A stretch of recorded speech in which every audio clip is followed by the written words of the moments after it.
Welcome to WhiskyCast, cask strength conversation featuring news and interviews from the world of whiskey.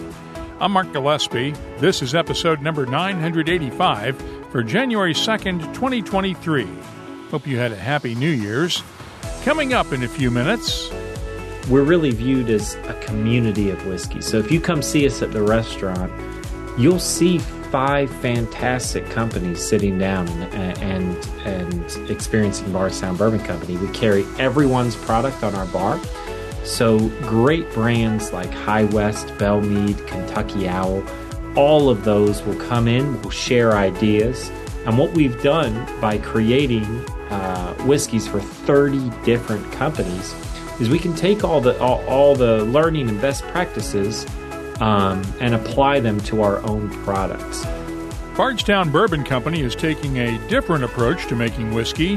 That collaborative approach has resulted in the distillery's first release of its own mature whiskeys with the Origin series, including a traditional rye-forward bourbon, a wheated bottled-in-bond bourbon, and a rye whiskey.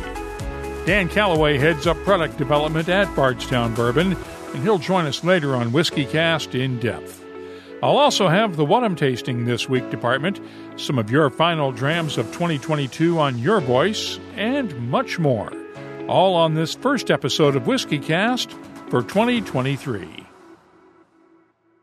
Hey friends, Gabriel Cardarella here with Dewar's Scotch Whiskey, and I can't wait to introduce you to the new Dewar's 12-year hitting shelves this holiday season. More a little later in this episode of WhiskyCast. And now, a message from Robin Redbreast. Ever wondered where Redbreast got its name? Well, let's go back to 1912 and be glad our bird-watching founder didn't spot the bar-tailed godwit that day. Proud sponsor of WhiskyCast. Redbreast. Pass it on. Let's get started with the news. It's brought to you by the Dalmore. The British government issued King Charles's first New Year's honours list over the holiday weekend, and there are 2 honorees to note from the whiskey industry. Diageo CEO Ivan Menezes is being knighted for his services to business and equality, while Islay whiskey legend Jim McEwan has been named a member of the Order of the British Empire for his contributions to Scotch whiskey and the community on Islay. I talked with Jim and his wife Barbara this weekend. But when would you actually exactly find out? We find out on the 30th of November, St Andrew's Day. Great day. The 30th of November, St Andrew's Day.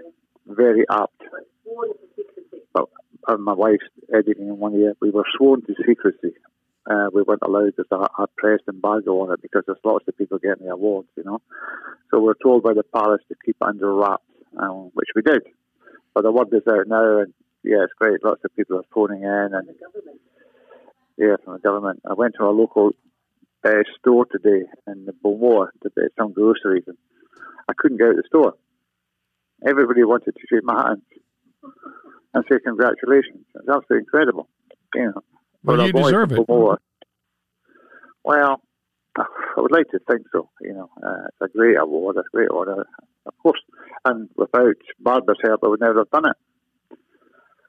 When I was travelling, she was bringing up kids, and I was coming home, she was putting me back together again. So, yeah, it's been a great partnership. It's been absolutely fantastic, you know. It wasn't just about me, it's about my family as well, you know. I put the word out on social media last night after the list was released, and somebody did pipe up that Barbara should get an MBE herself for her accomplishments. Yeah, for putting up with me for 57 years, yeah. I think that deserves a medal. Barbara's sitting beside me, and you reckon that you should get a medal, Barbara? I reckon she agrees with that statement, yeah. How are you doing? You're causing trouble in my house. I'm doing great, yeah. We're just getting ready for the new year, cleaning up the house. It's a Scottish thing. You get the house nice and clean to enter the new year, and yeah, it's absolutely fabulous. It's a nice day in Ireland. Yeah, the island is absolutely packed with visitors. It's great. So we're looking forward to the bells tonight and have a wee dram. But yeah, to receive an award like that completely floored me. I never, ever anticipated anything like that. It's absolutely fantastic, and I'm really, really proud to have, been awarded that amazing title. You know, it's great. But there's still life in the dog yet. We're still running. Let's hope the old dog stays that way for a long time to come. Congratulations. Buffalo Trace celebrated a milestone over the holidays with the filling of its 8 millionth barrel of whiskey since the end of Prohibition. Kentucky Governor Andy Beshear was on hand for the ceremony in Frankfort. That milestone barrel is now resting in a special rickhouse at the distillery, along with other milestone barrels from the past. Outgoing Louisville Mayor Greg Fisher touted the bourbon industry's growth over his 2 terms in office at a ceremony Thursday afternoon. He's the one behind the use of the word bourbonism to describe the fusion of the city's bourbon and hospitality industries. For instance, when Fisher took office in 2014, there were no distillery experiences in the city. Now there are 10, with more coming this year.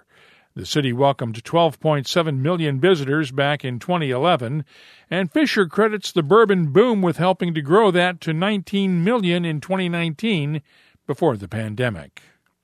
One of those distillery experiences is the Old Forester Distillery on Main Street downtown, and that's one of the few places you'll find the latest expression in the 117 series.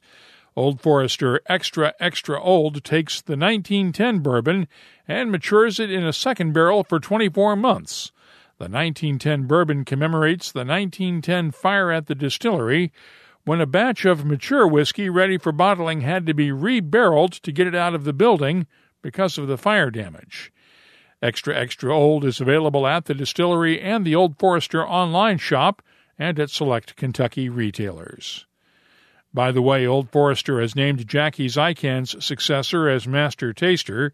Melissa Rift comes over from Beam Suntory, where she was part of the barrel program team. She's also spent time at Bullet Bourbon running the single barrel program there. Meanwhile, Ebony Major is releasing her first whiskey since leaving Bullet. She's working with the Dread River Distilling Company in Alabama on a new Master Series whiskey. It's a blend of sourced Kentucky bourbons bottled at 50% ABV that will be available exclusively through the distillery's website. And finally, Stuart McPherson has retired from Edrington as the McAllen's Master of Wood. He's not going to be idle for long, though. One of his new consulting clients is the Nine Rivers Distilling Company in China, where he'll oversee construction of a cooperage for the distillery. You can keep up on the latest whiskey news all week long at whiskycast.com and on our social media timelines. The news is brought to you by the Dalmore. Hello, Richard Patterson here, Master Distiller, Master Blender for the Dalmore. You know, whenever the team and I are in the world sharing our exceptional single malt, we like to keep in touch with Mark Gillespie and the latest news from WhiskyCast.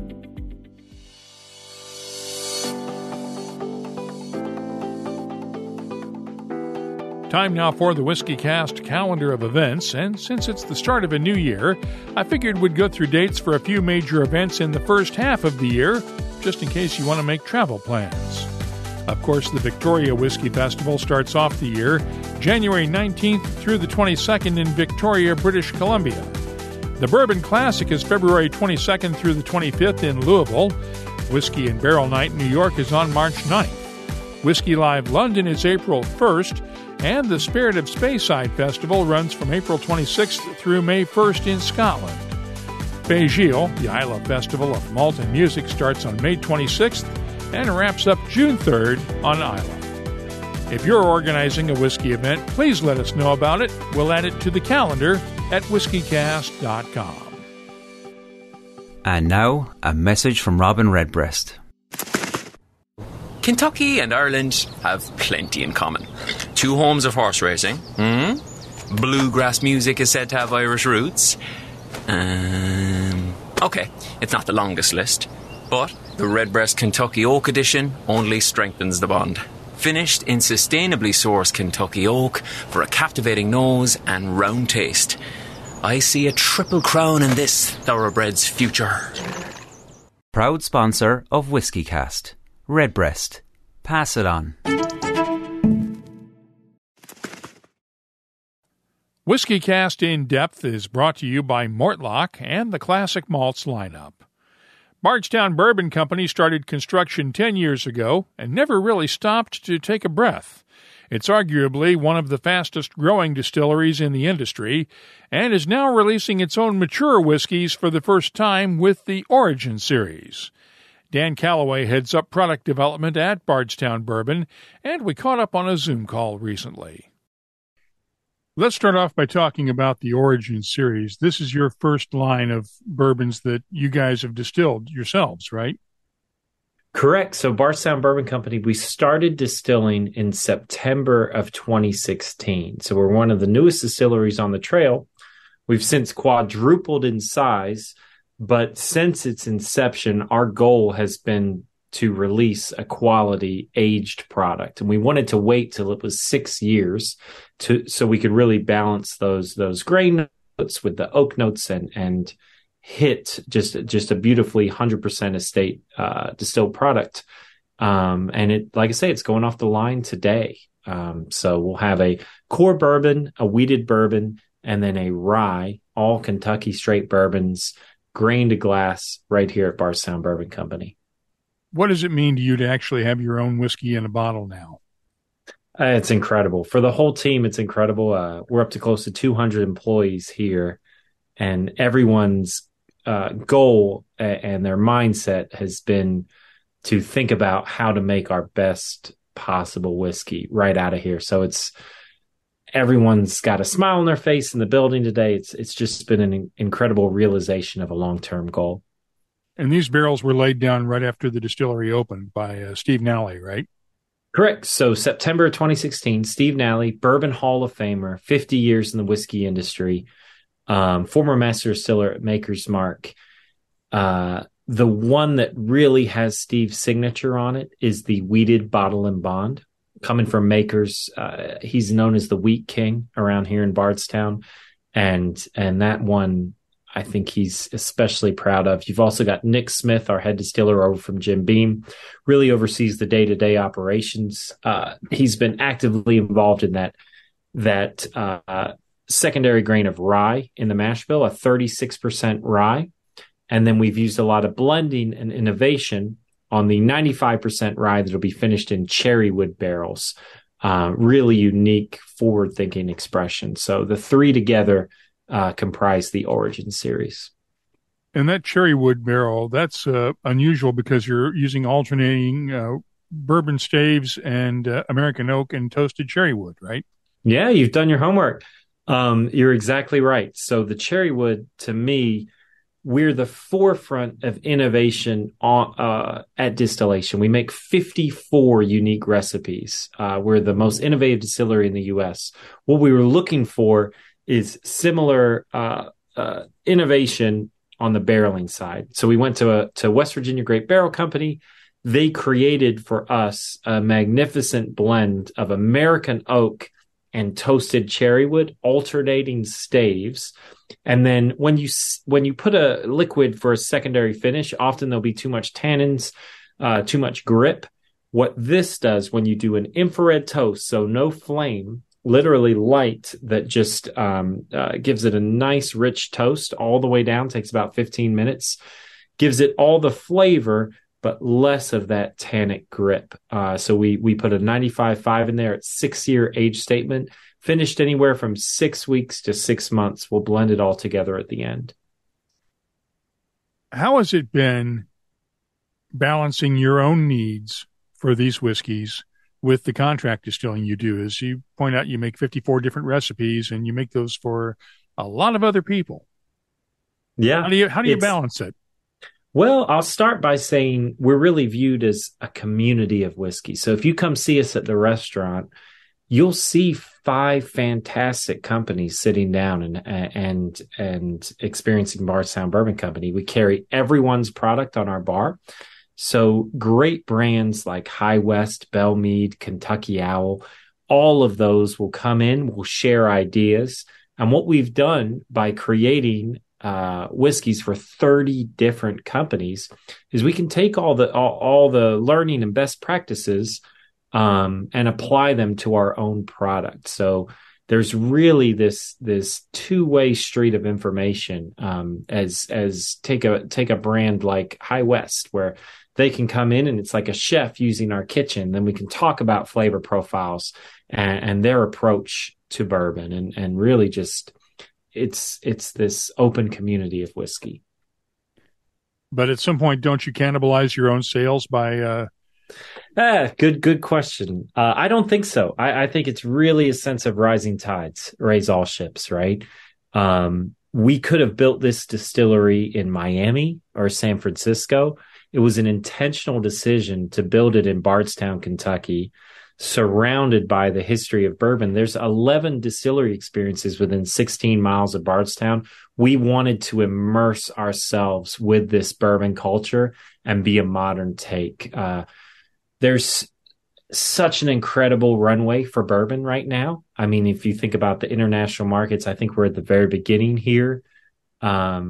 We do not see it as cannibalizing our own production. We see it as a way to make our best spirits possible. Let's talk about the Fusion series, because you released something in that as well too recently, right?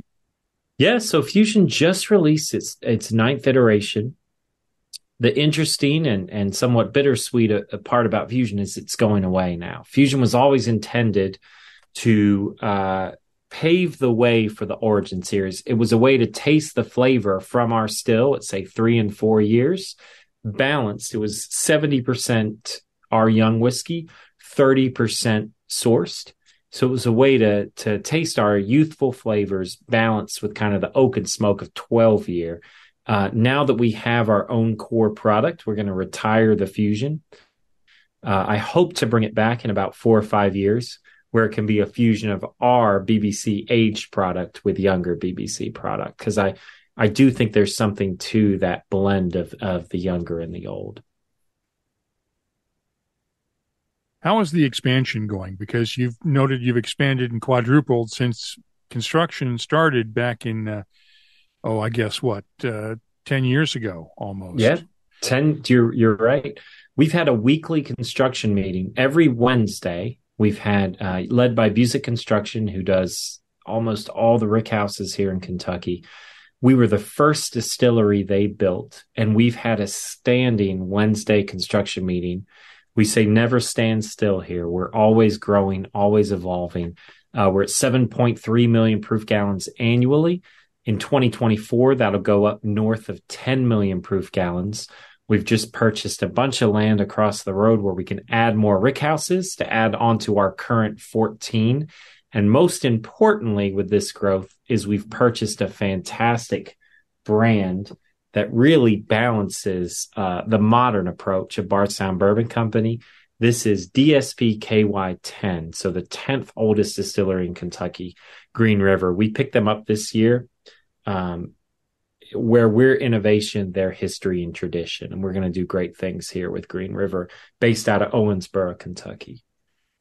And that distillery has a lot of heritage to it. How do you blend the two between the modern architecture and design at Bardstown Bourbon and the historic appeal of the Green River distillery? Yeah, I mean, you talk about Green River, right? At one point in time, the most advertised brand in the country. A lot of people know the early Van Winkles that came out when they were revitalizing the brand in the 90s. That liquid came from the Medley distillery, the same distillery right here as Green River. We've reverted back to the original name, Green River. How we balance the two is to keep the history, keep the tradition of Kentucky bourbon. We will, dive into those stills, make sure they're producing in a modern way the best whiskey possible, but we don't want to alter the approach of classic Kentucky bourbon with this one. This was possible because of an ownership change earlier this year. Pritzker Capital Management came in and acquired the distillery from the founders. How has it been working with the new bosses? It's been incredible. Best possible scenario that we could wish for as a company is to be purchased by Pritzker.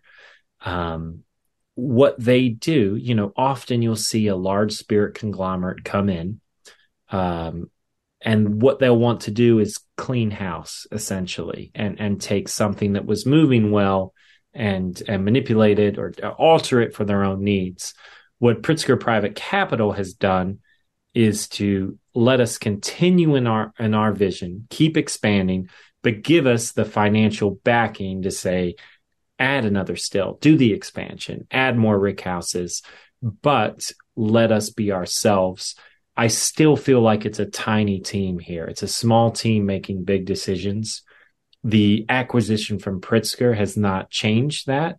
It's only accelerated our ability to grow.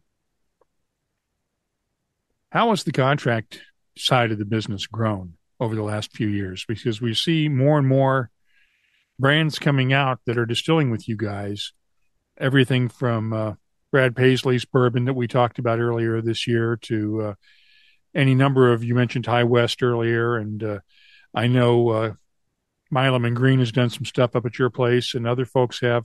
How has the contract side grown? It's grown in a unique and I think intentional way. We're fortunately sold out on contract production for the next few years. We've added a custom contract bottling facility so we can truly go grain to glass throughout the process. Since it's sold out, what that has enabled us to do is work with partners that we have shared vision, values. It's enabled us to sustain and create on our own end. But the partners we produce for, we're excited about. And if you come see our retail shop on site, you'll see Bardstown Bourbon Company, but you'll also see a wall of our 30 different partner brands. And they as we talked about earlier with Rising Tides, they're brands we want to see succeed. Our DNA will always be collaborative. As much as we grow, that'll never change. We want to be making custom production for these fantastic partners. I forgot to mention this earlier, but you guys have now started a private barrel program too, right? Yeah, that's a big one. That announcement came with the Origin Series announcement. In the past, we've done futures where you can buy in at a 2-year product and let it age and let it grow. For the first time, in a very limited, small way, we'll do single barrels of our Origin Series. So you can come in, select a unique profile, your own barrel of your 6-year product, bottle it that year. For the next 2 years, that'll be on a very small scale, select retailers, bourbon groups, but I'm excited to see that grow. And just to see the variation from barrel to barrel is so exciting. So I'm looking forward to seeing that develop. How much demand have you had for private barrels? A tremendous amount. It is something that is very hot right now. I wish we could do more of it. To maintain our distribution on our core product, the single barrel needs to be limited. How's the tourism side going? Have you guys recovered from the pandemic yet? Yeah, so it's amazing. So I oversee product development and then also hospitality. We were the first out of the gate to have a Napa Valley style experience, right? So this is back 2018, where we could have a full restaurant, full bar. And the real difference is in the past, bourbon companies, it was more of an obligation, not an opportunity. What we see the restaurant and the bar is a way to build our brand. So if you come in, you can take a tour, you can get a great meal, do a flight, and then in the afternoon, maybe you do a cocktail class or an exclusive pairing with our chef. We want that full Napa Valley style destination. And we're seeing a tremendous growth in the hospitality sector in Bardstown as a whole. We're proud that we were the first out of the gate to bring that to the table. Give me a sense of what 2023 brings for Bardstown Bourbon. Where are we a year from now? Yeah. Well, 1 year, I really hope to see the Origin series of Bardstown Bourbon as a household name. This is going to launch in the coming months here. Our classic bourbon, our bottle and bond, and our rye. There is so much for a consumer to be excited about. And I hope we continue the great work from our collaborative series. We have upcoming releases with Foursquare Rum with Goose Island, our innovative blends with the Discovery series, but I hope people are talking about our Origin series. The company's expansion continues this year with the opening of its first satellite tasting room on Louisville's Whiskey Row downtown. It's set to open sometime this summer. That's WhiskyCast In-Depth. It's brought to you by Mortlach, whiskey's best-kept secret. Hidden away for decades in some of the world's most famous Scotch whiskies comes a single malt inspired by an original for a fortunate few. Discover the entire Mortlach lineup at malts.com. The What I'm Tasting This Week department is brought to you by Sagamore Spirit. Let's start off with the Origin Series bourbon from Bardstown Bourbon Company. As Dan Callaway mentioned, it's a 6-year-old straight bourbon bottled at 48% ABV. The nose has touches of orange peel, apricots, caramel candy, and hints of spice and oak. The taste is dominated by cinnamon and vanilla notes with touches of dried fruits underneath. The finish, long and spicy with lingering touches of cinnamon, nutmeg, vanilla, and caramel. I'm scoring the Bardstown Bourbon Origin Series bourbon a 92. Now let's look at the wheated bottled and bond bourbon from the Origin Series. It's also 6 years old and has 20% wheat in the mash bill. And, of course, it is bottled at 50% ABV. The nose is fruity and floral with touches of peaches, dried flowers, apricots, honey, and cocoa. The taste has notes of peaches, apricots, toffee, and cocoa powder, while the finish is long and gentle with a hint of spice and lingering stone fruits. I'm scoring the Bardstown Bourbon Origin Series wheated bottled and bond a 93. I'll have more tasting notes in just a minute, but first, our tasting notes are brought to you each week by Sagamore Spirit, a 150-time award-winning Maryland-style rye whiskey. With a determined focus to create the best rye whiskey imaginable, Sagamore's team of distillers crafts each spirit with a nod to both tradition and innovation. Find their signature Double Oak, Cask Strength, or Reserve Series rye whiskeys, as well as their line of premium rye whiskey canned cocktails at a retailer near you. Visit sagamorespirit.com/find-rye. Please drink responsibly. Duncan Taylor & Company has just released the latest edition in its rarest collection, a 1969 McEwan single cask bottled at 52 years old. It was distilled back on September 10th of 1969 and bottled last May at 41.5% ABV. The nose is aromatic and vibrant with touches of Christmas cake, wood spices, and a touch of oak. The taste has notes of dark chocolate, cinnamon, tropical fruits, and a hint of oak. The finish, long and subtle with touches of dark chocolate, cinnamon, and oak. I'm scoring the Duncan Taylor Rarest 1969 McEwan a 93. And finally, Glengoyne has just released Chapter 3 in its Legacy series of bottlings, honoring figures from the distillery's history. This one is matured in a combination of refill ex-bourbon and sherry casks and is bottled at 48% ABV. The nose has touches of cinnamon and vanilla, figs, dates, berry jam, and tree fruits. The taste is thick and oily with raisins, cinnamon, dark chocolate, and sherried touches of figs and dates. The finish is long with lingering spices and touches of dried fruits and dark chocolate. I'm scoring the Glengoyne Legacy Series Chapter 3 a 92. The What I'm Tasting This Week department is brought to you by Sagamore Spirit. I'll be adding these tasting notes to our searchable list of more than 3,400 different whiskeys from all over the world. Check it out this week at whiskycast.com. Gabriel Cardarella again, here to tell you about the all-new Dewar's 12-year-old Scotch whiskey. Crafted by Dewar's 4-time IWSC Master Blender of the Year, Stephanie McLeod, the new Dewar's 12-year is now double-aged in first fill premium bourbon casks. It's full of red apples and peaches on the nose, hints of lemon zest and floral notes and subtle spice that'll expand into an incredibly lush, fruity character before you hit that long, creamy finish full of butterscotch and vanilla.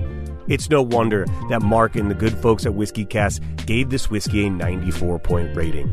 Just what you'd expect from the world's most awarded blended Scotch whiskey, Dewar's. Let's open up the inbox now for Your Voice, presented by Scarabus, Islay Single Malt Scotch Whiskey. Every New Year's, I ask you to share your final dram of the old year and your first dram of the new year.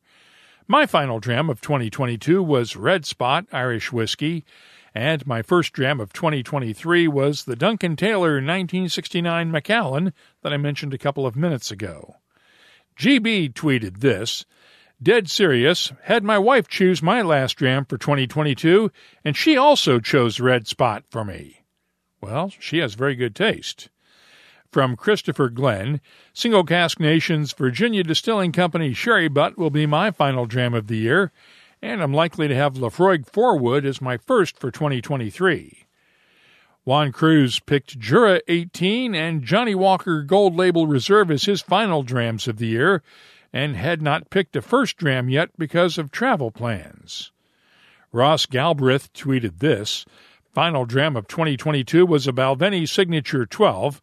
The first dram, as usual, was the most recent Lafroig Kerchus." From Travis Faircloth at Carolina Caviar on Twitter, final dram of 2022 was a 1992 Glendronach 27-year-old PX cask number 5850. The first dram of 2023, a Wild Turkey 101. Boom. Cass Anderson at Cass PA on Twitter put a dent in the Blue Run last night, denting the Widow Jane today. And Paige Garrick chimed in from Arizona: "To close out 2022, I'll polish off a bottle of Caperdonic 25-year, and to kick off 2023, I'll crack open a bottle of the 2022 Middleton Very Rare Vintage release, with friends, of course, as fine whiskey deserves great company and excellent conversation. Cheers, Mark." That it does, and thanks to everyone who shared their selections with us. Hope you had a great and safe New Year's celebration. If there's something else that you'd like to share with whiskey lovers around the world, you can always look for me on social media. Just check for WhiskyCast on Twitter, Facebook, and Instagram, or you can always email me. The address is comments@whiskycast.com. Your Voice is presented by Scarabus, the Islay single malt from Hunter Lang & Company that celebrates all of Islay's natural gifts in one bottle. Only those who seek shall find Scarabus. Start your search today at hunterlang.com. Let's close out the show now with Behind the Label, our look at the history, science, and people who make whiskey unique. It's brought to you by Writer's Tears. Last week, I shared a question about what teaspooned cask of whiskey you'd like to create and what it should be named. But I never did explain just what teaspooning is for the unfamiliar. It's the reason why you rarely see independent bottlings from certain distilleries. When they send casks off to blenders or brokers, those distilleries will often add a small amount of whiskey from a second distillery to the cask. It doesn't affect the overall flavor, but it does mean that cask cannot be bottled as a single malt anymore. For instance, William Grant & Sons is most known for using the technique, which is why you very rarely ever see independent bottlings of Glenfiddich or the Balvenie. If you have something you'd like us to look at on an upcoming episode, just use the contact form at whiskycast.com to get in touch with us. Behind the Label is brought to you by Writer's Tears. Writer's Tears Copper Pot, an 18th century style of premium Irish whiskey, blended from single pot still and single malt. Like yourself, it's one of life's treasured rarities, and what's rare is wonderful.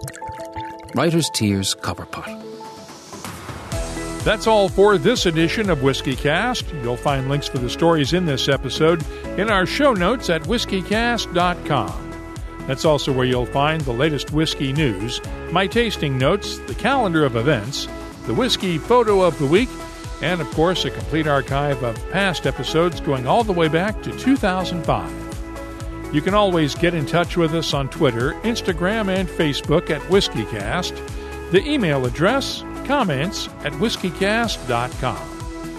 And now, a message from Robin Redbreast. People never forget the person who introduced them to Redbreast. And then those people go on to introduce others to Redbreast, and soon the flock has grown exponentially. It's like a pyramid scheme. Without any of the bad stuff, of course. proud sponsor of WhiskyCast. Me again, Gabe with Dewar's, encouraging you to seek out the new Dewar's 12-year-old and experience it for yourself. Until next time, friends, we wish you all the best from everyone here at Dewar's, and please drink responsibly. WhiskyCast is a production of Cask Strength Media, copyright 2023, and comes to you from the charming, yet regrettably dry town of Haddonfield, New Jersey. I'm Mark Gillespie, reminding you that when you drink, please drink responsibly. Thanks for listening.